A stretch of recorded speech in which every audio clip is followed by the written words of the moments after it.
one. That's for my happiness. നീലാഞ്ചന പൂവിൻ താലാട്ടുഞ്ഞാലിൽ തേവാരം നൽകുമെൻ തങ്കക്കൈ നീട്ടം. ചന്ദ്രനോ സൂര്യനോ പുലരിയോ താരമോ ദ്വാപരം തേടുമെൻ പുണ്യമോ കണ്ണനോ. ഹായ് ഗൈസ്, ഇറ്റ് ഇസ് ഉത്സവ സീസൺ ആണ്. എല്ലാവരും ശ്രദ്ധിക്കാൻ വേണ്ടിയിട്ടാണ് ഞാൻ ഈ നൈറ്റിലൊക്കെ ഇങ്ങനെ പുറത്തേക്ക് പോകുമ്പോൾ കാണുന്ന ഒരു കാഴ്ചയാണ്. ഒരു ഒരു മൂലയ്ക്ക് ഇങ്ങനെ നിന്നിട്ട് ഒരു 9th 10th 11th 12th ഇങ്ങനെ വായിക്കാത്ത എന്തോ ഒരു സാധനം വെക്കും. അപ്പോൾ നമ്മളിങ്ങനെ നോക്കും വാട്ട് യു ആർ ഡൂയിങ്. തിരിച്ചുള്ള നോട്ടം, ഓ മൈ ഗാഡ്, ആ നോട്ടം നമ്മളെ കില്ല് ചെയ്യുമെന്ന് പേടിച്ച് നമ്മൾ പെട്ടെന്ന് സ്കൂട്ടർ എടുത്തങ്ങ് പോവാണ് പതിവ്. ആൻഡ് ഇന്നലെ ഞാൻ മെഡിക്കൽ കോളേജിലായിരുന്നു.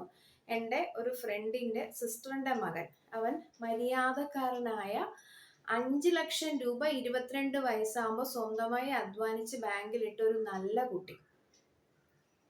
രാത്രി 7 മണിക്ക് ശേഷം പുറത്തു പോകരുതെന്ന് പറയുമ്പോൾ എല്ലാവരും ഈ 15 വയസ്സൊക്കെ ആകുമ്പോൾ കുട്ടികൾ അമ്മമാരെന്ന് പറഞ്ഞാൽ ശത്രുക്കളെ പോലെയാണ്.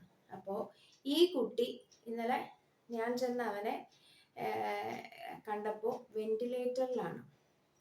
അമ്മയുടെ പ്രതീക്ഷയാണ്. 2 പേരുണ്ട്.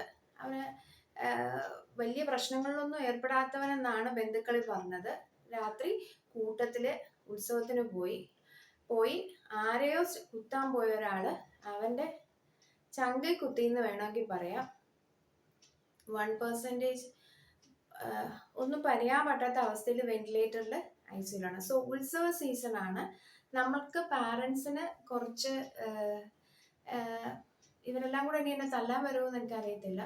എന്നാലും ഈ സെൻസർ വെച്ചാൽ എന്താ, ഈ മയക്കുമരുന്നും ഈ ആൽക്കഹോളും ഉപയോഗിക്കുന്നവർക്ക് പ്രത്യേകിച്ചൊരു വേലി കെട്ടി സെൻസർ യൂസ് ചെയ്ത് കണ്ടുപിടിച്ച് അവരവിടെ എൻജോയ് ചെയ്തോട്ടെ, അവരെ ആ വഴിക്ക് വിട്ടേക്കാം. അല്ലാത്തവരെ വേറൊരു വഴിക്ക് വിട്ടുകൂടായോ? അപ്പം ഈ പോലീസുകാർ, ഞാനെന്നല്ലേ നമുക്ക് കേരളത്തിലെ നമ്മുടെ ജീവിതത്തിൽ ഏട്ടൻ എന്ന് വിളിക്കാൻ പറ്റുന്ന ഒരേ ഒരാളുള്ളൂ ലാലേട്ടൻ. നമുക്ക് നമ്മുടെ ജീവിതത്തിലെ ഒരു മെയിൽ പേഴ്സൺ ഇങ്ങനെ ആയിരിക്കണം നമുക്ക് സിനിമയിലൂടെ മാത്രമേ കാണാൻ പറ്റിയിട്ടുള്ളൂ. അത് നേടി തന്നത് ലാലേട്ടനാണ്.